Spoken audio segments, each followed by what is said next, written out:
Hi friends, வணக்கம். இன்றைக்கி ஒரு சத்தான ரெசிபி தான் பார்க்க போகிறோம். ராகி கருப்புளுந்து தோசை எப்படி செய்யலான்னு பார்க்கலாம். அதுக்கு 1 டம்ளர் புழுங்கல் அரிசி, 1 டம்ளர் இட்லி அரிசி எடுத்துக்கிறேன்ப்பா. அது கூட 1.5 டம்ளர் அளவுக்கு ராகி எடுத்துக்கலாம். அது கூடவே 1/2 டம்ளர் அளவுக்கு கருப்பு உளுந்து எடுத்துக்கிறேன். ஒரு 1/2 ஸ்பூன் அளவுக்கு வெந்தயம் சேர்த்துக்கலாம். இப்போ இதை நல்லா கழுவி எடுத்துக்கலாம். ஒரு 2 டைம் தண்ணி ஊற்றி நல்லா கழுவி எடுத்துக்குங்க. இப்போ அரிசி மூழ்கிற அளவுக்கு நல்ல தண்ணி ஊற்றிட்டு கிட்டத்தட்ட ஒரு 6 to 7 மணி நேரம் ஊற வச்சுருங்க. அப்போ தான் இந்த ராகி நல்லா ஊறும். மாவு அரைக்கும் போது சிப்பி சிப்பி இல்லாமல் நல்லா அரைச்சி வரும் உங்களுக்கு. சூப்பராக ஊறிடுச்சு. இப்போ இதை நான் மிக்ஸி ஜாரில் தான் போட்டு அரைக்க போகிறேன்.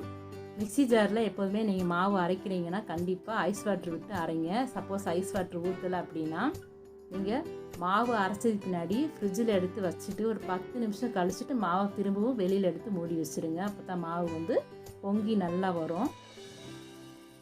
இப்போ மாவு நல்லா நான் அரைச்சி எடுத்துட்டு இப்போ தேவையான அளவுக்கு உப்பு போட்டுட்டு கையை விட்டு நல்லா கலக்கி கொடுத்துக்கணும்.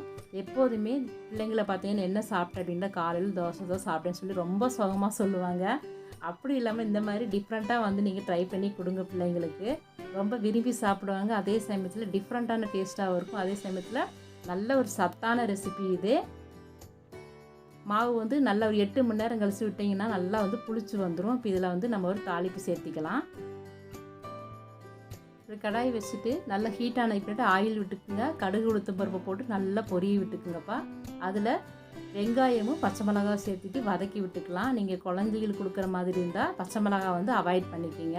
அது கூட கருவேப்பிலையும் மல்லித்தலையும் போட்டுட்டு துருவின கேரட்டையும் போட்டு நல்லா நம்ம வதக்கி கொடுத்துக்கலாம். ஒரு 2 நிமிஷம் வதக்கி கொடுத்த பின்னாடி நம்ம மாவில் அதை சேர்த்திட்டு நல்லா கரண்டி விட்டு நல்லா கலக்கி விட்டுக்குங்க. கலக்கி விட்டதுக்கு பின்னாடி நீங்கள் தோசை பார்த்தீங்கன்னா சூப்பராக இருக்கும். இந்த தோசை சுடும்போதே பார்த்தீங்கன்னா வீடு ஊற மனம் பார்த்துக்குங்க. அவ்வளோ நல்லா இருக்கும் இந்த தோசை.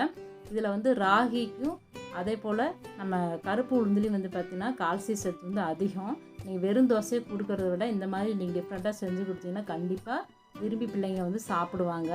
பெரியவங்களும் விரும்பி சாப்பிடுவாங்க. எல்லாமே ரொம்ப டேஸ்ட்டாக இருக்கும். கண்டிப்பாக நீங்கள் ட்ரை பண்ணி பாருங்கள்.